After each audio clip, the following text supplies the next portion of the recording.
Namaskaram, Ashvini. Sadguru, namaskar. Yeah. So, you're doing well in Chennai. Chennai is exploding with all these infections, huh? Initially, I felt like I was okay, but now I'm getting really edgy. I want to go out and play or do something like that. I'm getting really edgy inside the house. No, but Tamil Nadu was well controlled in the beginning, first 3 weeks, but now it's going off. But isn't it like the fact that it will go in high numbers all over the country? I don't know, because the numbers are increasing every day. It's getting a little concerning. Yes, it is. At the same time, almost 70% or 75% is within 20 districts. That way it's not spread. But now this migrant labor has gone across the country, back home. So will they spread it there is a question.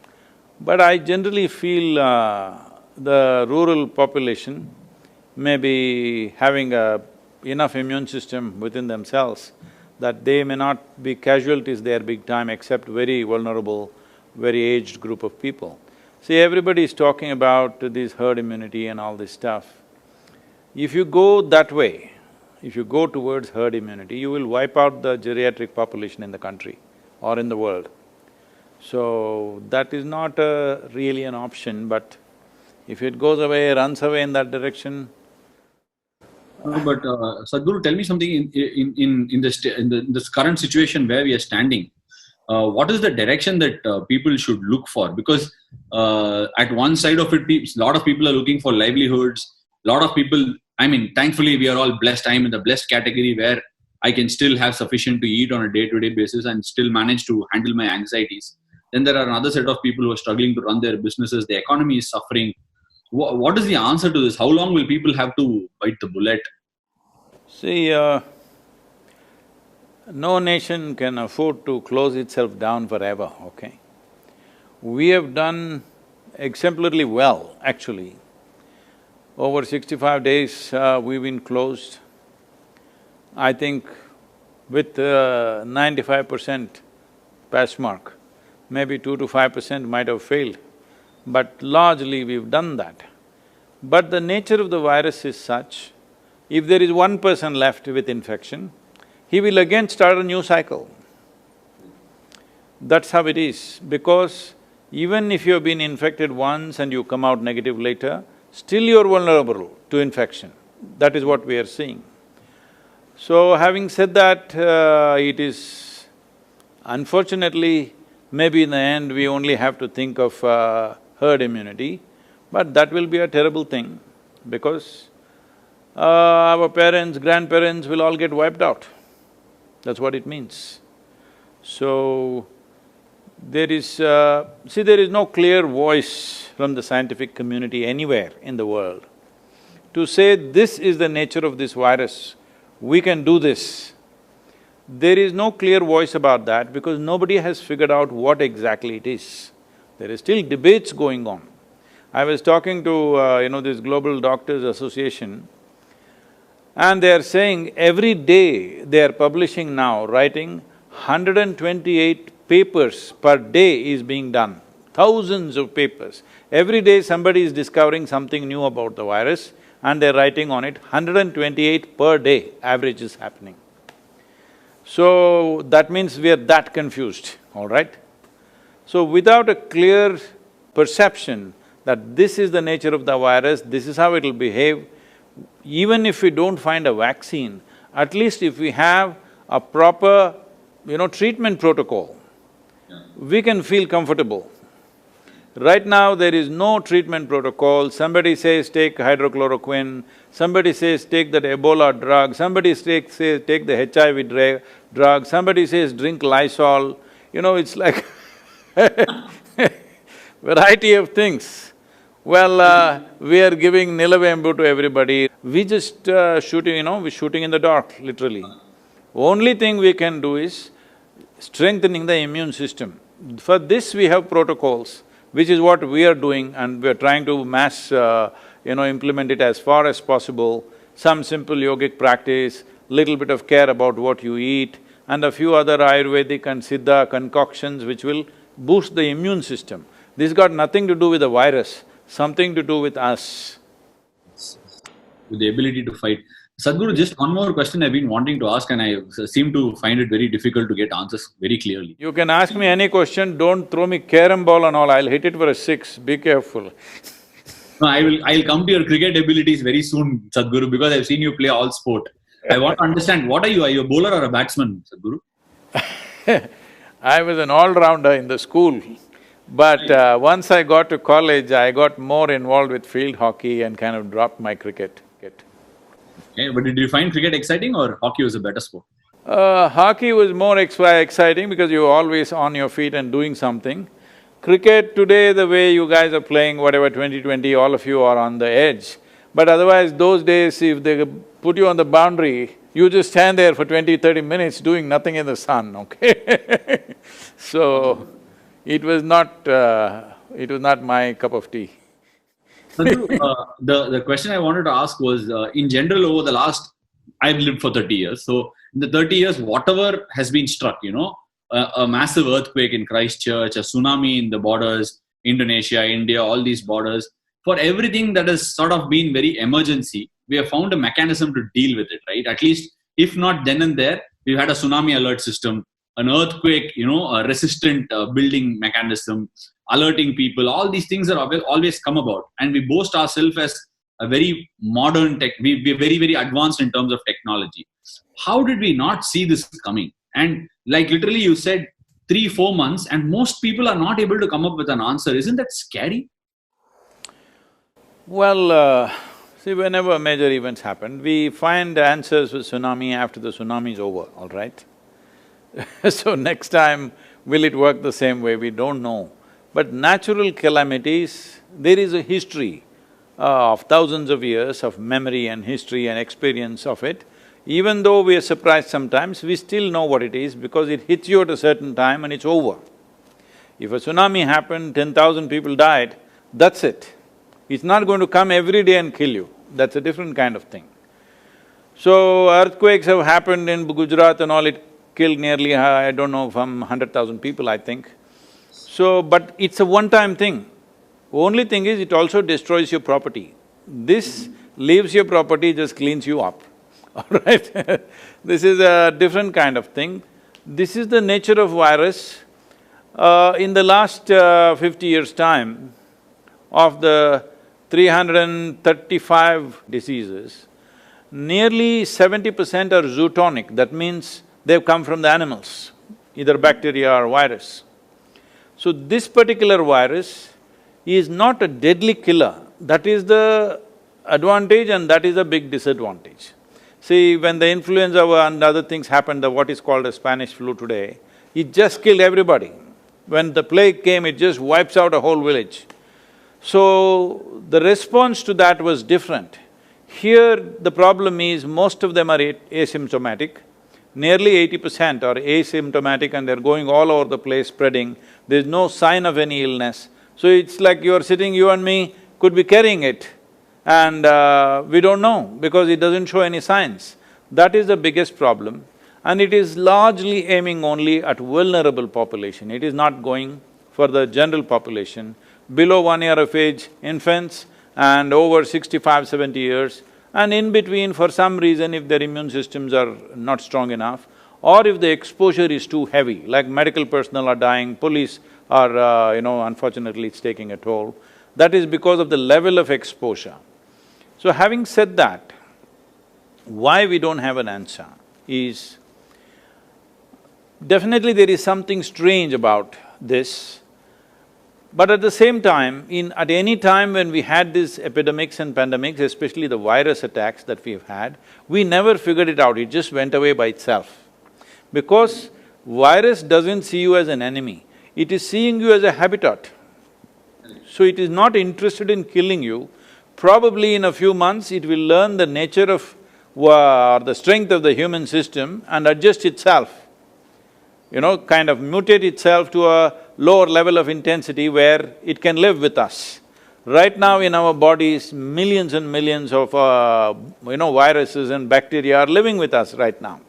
For example, tuberculosis for example, if you take it, Right now, India has set a goal by 2025, we'll get rid of tuberculosis.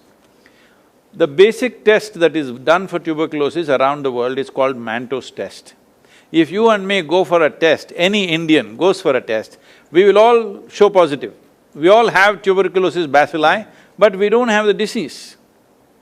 But all Indians have it. So, the tuberculosis bacilli, we want to eliminate by 2025, but they're all living with us and we have no issue, most of us. Only if its concentration goes to a certain point, it becomes a disease. Otherwise, almost all Indians carry this quite normally. If the same level of bacilli happens to, let's say, an American or a European person, they will fall sick. We are not falling sick because we have lived with that for so long. So that is what we are looking for as a solution, that's what herd immunity means, that at some point we may get used to the virus. But before that, how many lives will it take? This is not a decision that you make, it may go that way, unfortunately. Okay, an interesting question I've been wanting to ask you for a long time, Sadhguru. This thing where you speak about Ramayana, Mahabharata and all our so-called mythology now, everybody has a different connotation to whether it happened or didn't happen. No, that argument is only in Chennai. Whether it happened or not. These are beliefs, I do not want to get into it, but you said something very interesting when it came to all these epics or mythologies, however you seem to believe. You said there is so much to learn rather than testing the authenticity of whether it happened or not happened. Right. Do we have anything tracing back to those times in order to deal with such a situation that we are in right now? See, the advantage that those times had was the concentration of population has never been like this, okay? So if it did happen, let us say it happened in Ayodhya, it would not come to Chennai for sure. Only Rama came, he should have brought, but 14 days quarantine would have happened by the time he walked down. I mean, he walked through the Ram Setu dam the thing as well, so it must have gone there as well, not a problem. No, by the time he walked from Ayodhya to Tamil Nadu border, more than 14 days, so quarantine was over. And he must have traveled, he must have walked through, right? Yes, by foot. So it would have taken months, so by then it was over. It's because of air travel. It is essentially because of air travel, so quickly it's across the world. Right. In fact, I felt like I came into India from New Zealand in March when the virus was actually hitting through the Singapore and the Chinese region and going into America and all that. At that point of time, it didn't feel like, I mean, all of us were sitting inside the zone of saying, you know what, it will not happen in India. There is so much heat, there is so much, in fact, rightly put, so much ignorance amongst the people. Sometimes we believe we shut our eyes inside a closed room and believe there is nothing happening wrong. Even today, I was talking to a couple of my cricketing colleagues and they happen to say, it's become normal. We have to deal with it like cold and fever. We are not yet there, right? No. See, young people may deal with it just as cold and fever. That too if they're, if they have a sturdy constitution. But that's not how it is. People are just falling dead all over the place. When nearly 500,000 people have died, you can't say it's cold and fever. But at the same time, every year, influenza in America kills 50,000–60,000 people, like this. But this is not going to pass like that virus. This can continue and come back in waves and waves. It is possible, but we still don't know. I have a gut feeling in India, by mid-September, towards the end of September, it will be largely gone and our economic activity will be back to normal. It may not be where it was a few months ago, but in terms of activity, it will be back. But I have no data, not an iota of data to support my gut feeling. There's no data. No, gut feeling is the best feeling that we all can have in terms of reassurance. But just on another note, Sadhguru, I saw some article and some video where I'm sure you're aware of Leonardo DiCaprio, who's doing a lot of things with regards to climate change. He had put out a tweet and an Instagram post saying a lot of people who have been affected by pollution over the years are tending to receive this virus in a very, very, detrimental fashion. is this virus in any way a relation of what we have done? You said there is something funny about it. Any relation to what we have done to the environment and how we have, just polluted and populated it all over the place? Is it our doing? Population is definitely our doing. Pollution is also our doing. All right, is there any doubt about it? No. Anything other than that, environmentally, how we have, not respected nature over the years? See, right now, one of the major reasons why people are dying because of the virus is hypoxia. That means not enough oxygen in the system, so lungs collapse after some time, whatever happens, other systems fail. In a way, if you're living in an Indian city, or let's say any big city, particularly Indian cities, in many ways you are heading towards hypoxia if you just travel on the let's say Chennai, Mumbai, Bangalore roads for 1 or 2 hours every day, in open, suppose your car is not air-conditioned and you're open, like on a two-wheeler or you're just walking, then definitely the oxygen levels in your blood will be lower than what it should be. So definitely you are moving into that vulnerable population region, maybe not necessarily, but you're in the direction at least, for sure. It may vary from individual to individual, but when you live in this kind of atmosphere where oxygen levels are low, carbon monoxide and other particulate matter is heavy, definitely your pulmonary system is not at the same level as it should be. So you are becoming a vulnerable population. Even now you're seeing almost 70% of the cases are just in 5-6 cities in the country probably, about 10 to 12 cities maximum. Rest of the country doesn't have it, the rural population doesn't really have it. And one more thing that I've constantly been telling in the ashram, everybody is practicing right now, is to stay in touch with the earth. If you stay in touch with the earth, your immune system is always many times stronger than other people. So this is one of the treatments we do for all the patients who come. I must tell you this situation. We used to… earlier, now we are calling it Rejuvenation Center, but at one time we used to call this Isha Yogic Hospital. There was a hospital. So about 10-12 doctors from Michigan area, from the Ford medical system, they came here because they were very interested in the yogic hospital. So I couldn't meet them, they were here for about 3 days and I'm talking many years ago, like about 22 years ago or so. So they came and after the third day, it seems they got very angry, they called me in the morning and said, Sadguru, their doctors are all very upset, they want to leave right away. I said, what is the issue? We said, we don't know, they're screaming and yelling. I went to meet them. Then I said, what is the problem? They said, you said there is a yogic hospital. We walked around everywhere in the center, there is no hospital here. Oh, I said, okay, your idea of a hospital is that there must be beds, people must be lying down, somebody must be serving them. If you provide that kind of hospitality, nobody will get well. See, children always like to fall sick. How old are your children, huh? They're about 5 and 3.5. Yeah, that 3.5 guy, watch him, because they like to fall sick. Because when they are sick, everybody does mo, poo, poo, poo, poo and all that. They love it, okay? Every child learns at an early age that if you are unwell, if you are miserable, if you cry, you get lots of attention. If you're happy, joyful, screaming and you're dancing around, you don't get attention. This is a thing that every family has to change. So I said, no, that's not the way it is. I had about 110 people on that day who are going through some treatments. I said, see, in this hospital, we wake them at 5 o'clock, 5:30 they have to be there for the sadhana, 8 o'clock sadhana is over, then I put them to work in the garden or in the kitchen or somewhere else where they have to use their hands and everything, and they may get little more rest than others, that's it, they're under medication and practices, but they have to be involved, and especially with the earth, they must be involved. Then I took them around and made them meet all the people who were working in the garden. Our patients were all working hard. So they will want to get well if you make them work hard, always. Because you said that you need to be in touch with earth, I'm asking this. There are two schools of medical treatment, it's not two, maybe more than that. But off late I'm getting attached to this sort of theory where the body knows to treat itself. Are we over-treating ourselves because we get an influenza or a virus? Is there a tendency that we over-treat our body and kind of misguide it? I would say I cannot comment about you as an individual, but as a human population, this generation of people, are we over-treating? 100%, we are over-treating.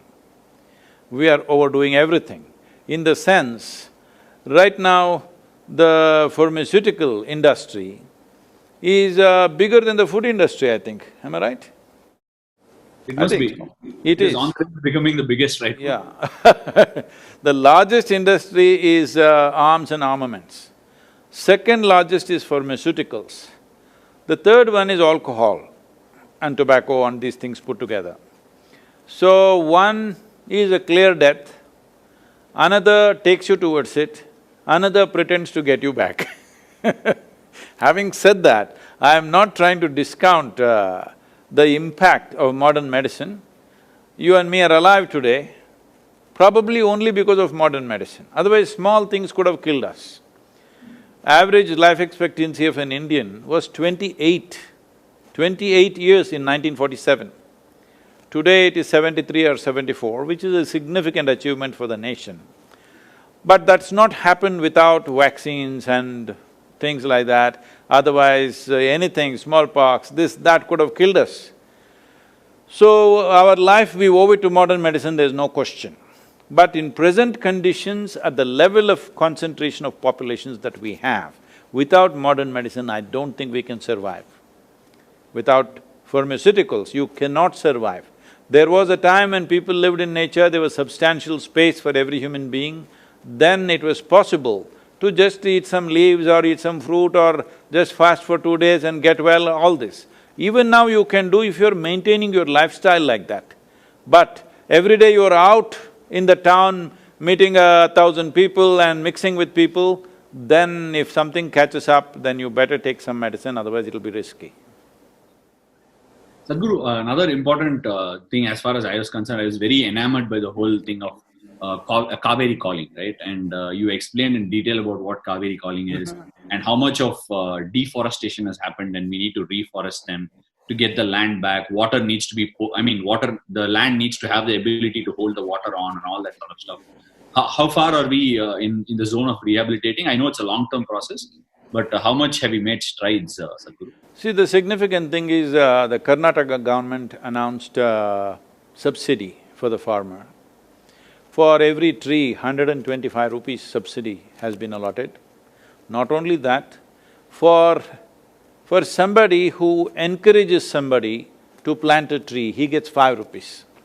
Suppose you are the farmer, I make you plant 100 trees, now I get 500 rupees for this. So now we are training youth to be agents of change. So they can take this up like a part-time profession, that they meet the farmers in the local areas, because they know each other, they're related largely, they can talk to them and encourage them and may facilitate this stuff, because both will benefit. He will get subsidy, this guy will get 5 rupees commission for that. So this process is already on. This monsoon we were to go full on, but now we are like little slowed down. But still, I think in Karnataka we are planting about somewhere around 70 lakhs or 72 lakh saplings, which already farmers have been booked for. So this is a comprehensive thing, that it is a combination of trees so that the land rejuvenates. Right now UNCCD is very concerned about India because our soil is dying. See, when we say soil, we are just talking about largely 39 inches of topsoil. On an average in the world, there is 39 inches of topsoil. Almost all life happens in this 39 because of these 39 inches of soil. Tamil Nadu and southern India largely considered a blessed land because where we are right now, we have nearly 18 to 20 feet of topsoil, which is a fantastic thing. This is the reason why agriculture has been on here for over 12,000 years or so. There is history of agriculture, because in some places here, not so in southern Tamil Nadu probably, but in this part, western and northern part of Tamil Nadu, 15 to 20 feet of topsoil, this is extremely rich place that way. See, we may think Richness means we struck oil, gold, diamond, this one, that one.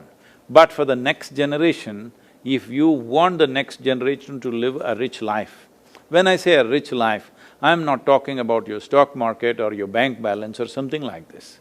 Well, clean air, pure water, nutritious food, and life is throbbing within you, this is a rich life. Rest of it is just, accessories to life. The real life is in this, how wonderfully a man can function, a human being can function, simply depends upon how pure is the air, how clean is the water, how nutritious is the food that you consume. If there is no strength in the soil, right now nearly 42% of Tamil Nadu soil has been declared as fallow. That means it's becoming desert. So there is a whole movement to stop this desertification, but nothing much has happened on the ground. Too much talk has happened, conferences have happened, papers have been written, but on the ground, this is where Kaveri calling came in. For that, so many people are protesting against that. Do you know this? They're all located in Chennai only. They are saying it's dangerous to plant this many trees. Can you believe that? They're saying it's dangerous. Before these people came or I came or you came, what was here on this land? This land was all trees. So how does it become dangerous to put back the trees? Simply because they're only looking at it in some way, because there is no money in this, that's their problem, I think. Because in every ecological thing, conference, go here, go there, there is money. Now action on the ground, there is no money, you have to spend from your pockets. So, nobody is interested in this. But Karnataka government has taken the policy changes very quickly and very, very responsive. On the ground, things will happen there for sure. It should have happened much larger. We were preparing for a very big during the monsoon, but now we've kind of toned it down a little bit because we don't know when it'll become safe for our volunteers to go village to village, meet people, do these things. We are not sure about that yet. It doesn't look like monsoon is about to start, already pre-monsoon showers are coming here. So anytime monsoon will start pouring within the next week's time. So we are still not ready because we don't want to send young people out there and suppose somebody, these are all dedicated people, we don't want to kill them, they're willing to give their lives, that doesn't mean we can take their lives, all right? So because of that, we've slowed down a little bit, but still over 70 lakh saplings will go. See, we must understand this, the difference between this and afforestation is that this is going into farmland, private land. That means they will take care of it because it's their commercial interest. That is the fundamental difference that I've been trying to beat it into everybody's heads, but after talking for hours, in the end they ask, where is the land? Really, I've just been seeing in various places I've been going and speaking to people who hold responsible positions, after explaining everything for 1 hour, in the end ask, all this is fantastic, Sadguru, but where is the land? The land is in the hands of the farmer. Only if you make it lucrative for him, you can put back these trees, otherwise you will only talk about it. We have a lot of this discussion on farmers, right?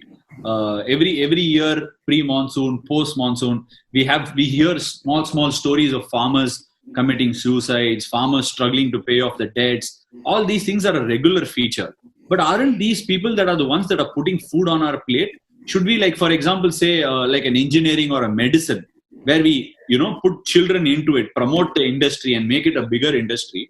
Is it time for us all to invest and say our children must feel agriculture is attractive? Has the time come really? 100% that needs to happen. If that doesn't happen, there's no food security for this country. Right now, we've taken some kind of rudimentary surveys. What I see is, not even 2% of the farm community want their children to go into farming. That is what it is. So in another 25 years, when this generation passes, who will grow food for you? Right now in this country, there are nearly 65% of the population who know how to conduct this magic of turning mud into food. Not a simple thing. But you're an engineering graduate, isn't it? I'll tell you, you come here, I'll give you 10 acres of good land, very fertile land. Grow 10 varieties of crops and show me, you will see it'll be a total failure. Even if you are an MSc in agriculture, still you will be a failure, generally, except a very few who come from that community, who know how to do this. Because the farmer looks illiterate, people think it's some silly thing to do. It is not, it is a very complex and very time-sensitive operations, the way it is done, the farming.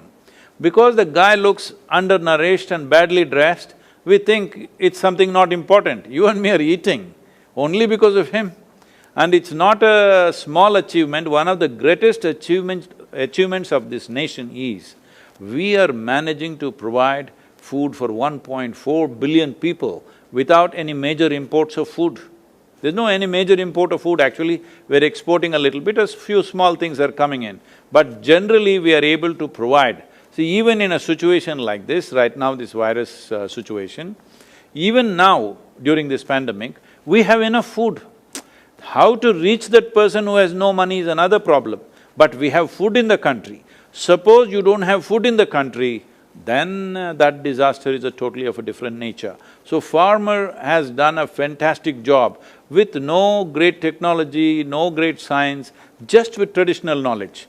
The only problem that he is facing, why you're seeing these suicides and other things is, one thing is, there is no power of scale over generations, because we have history of thousands of years of agricultural history, over generations it's become smaller and smaller and smaller.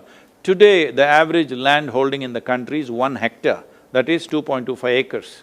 In 2.25 acres, or for every 2.25 acres, there's a barbed fence, there is a borewell, there's an electric connection, there are pipelines, it's a complete waste of resources. For the amount of money that goes into it, there is no way he can get to make it lucrative or profitable for himself. So this is what is leading to this. So right now this FPO movement, we have one of the best run FPOs in Tamil Nadu is run by us here in this region. It's an organization of about 1,200 farmers. Now we are seeing how to scale this to 50,000 farmers. Right now on the ground, nothing much has happened. All we have done is to show them it works. All we have done is, there are 3-4 youth always on the phone negotiating these products. Just with negotiation, their income has gone up 300%. Just with simple negotiation and timing the sale of the produce, this is all. And another thing is the inputs. We have set up a superstore where all the inputs, whatever the dealer margin was about 25 to 30%, that is going straight to the farmer. That 30% itself is a big thing for him. So, we are looking at, if you put 50,000 farmers together, it becomes a major corporation run by them. You can hire professionals, you can hire scientists to, agricultural scientists to see what crops to grow, how to grow and everything. We can hire, marketing experts to do this, or we can consult, we can handle this internationally.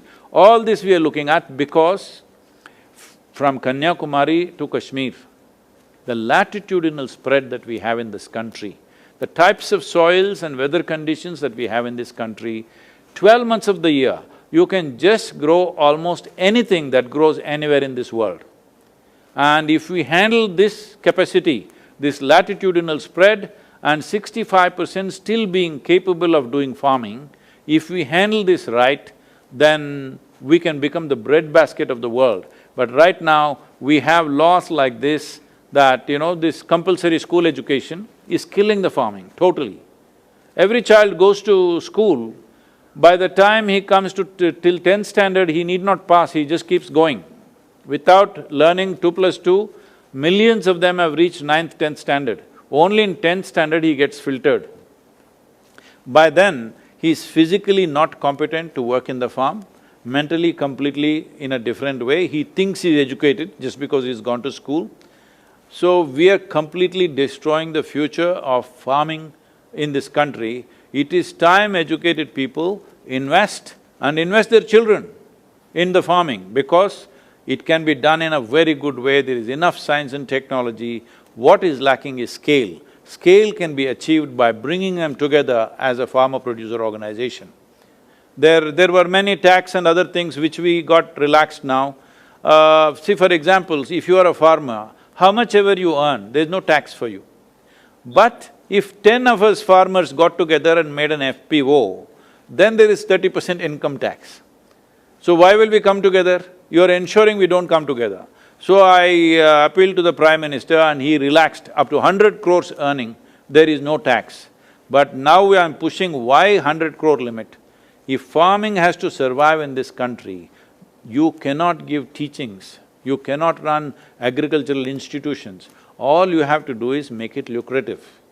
If it's lucrative, it will survive. Sadhguru, forgive my ignorance if this question is not pertinent, but if you take a look at big communities in India right now, one is the movie industry is big. I'm not well versed with the movie industry. The cricket industry is really large. But so when I speak about the cricket industry, until Kapil Dev lifted the 1983 World Cup, and later on when Sachin Tendulkar came into play for the country, the game was largely not money driven. It was telecasted free of cost on TV.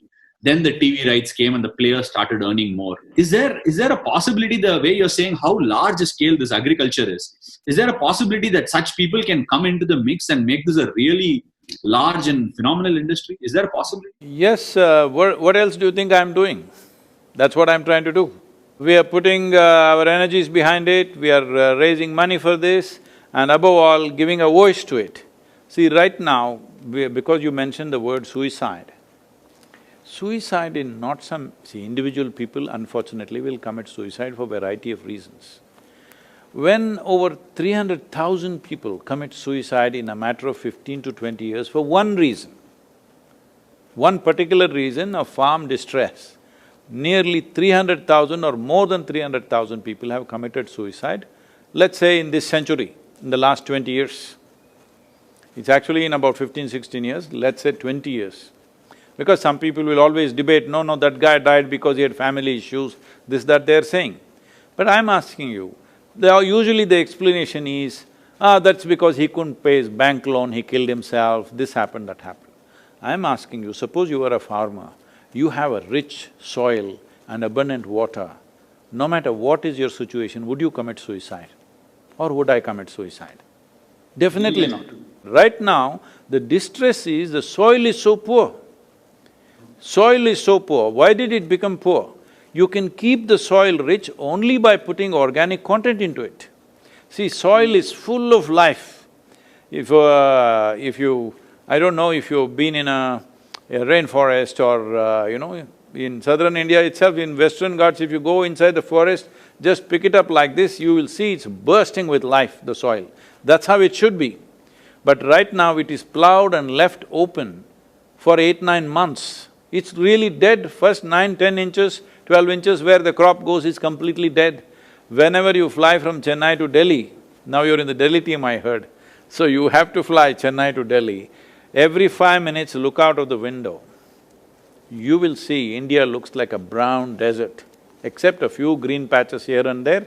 Most of it is a brown desert because these are all agricultural lands. When there is no crop, they're just plowed and left open to kill the soil. So this kind of practices we have come to because we saw Europeans doing massive, industry like farming. But now they've all changed, but we didn't change. We are still doing the same thing. It is very important.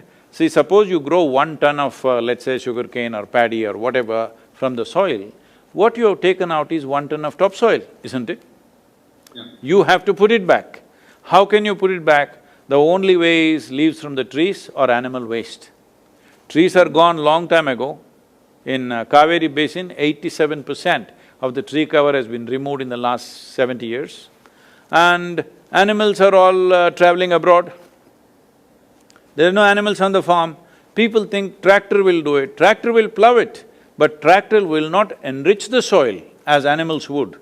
Animals would work also and enrich the soil also. But now they're all gone, people thought they're useless. And we are thinking just by putting salts, everything will be okay.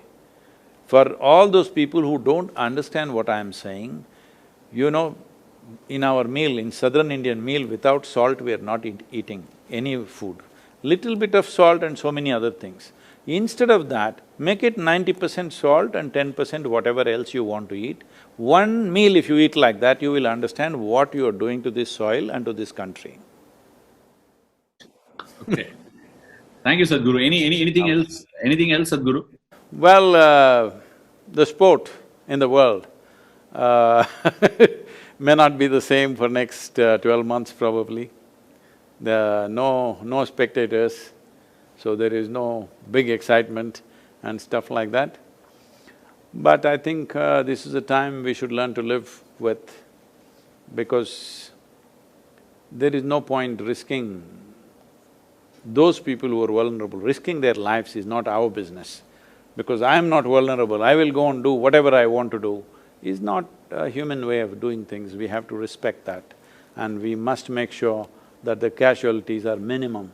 And at the same time, we must focus on putting this nation back on the track, whether it's economy or sport or culture, everything should come back as quickly as possible. We can't just be locked up forever, but in a very responsible and conscious way. Thank you, Sadhguru. It's been a pleasure. It's been a dream for me to do this. Thank you for honoring. Thank you so much. Namaskaram, thank you very much. All the best for you for whatever match is coming up.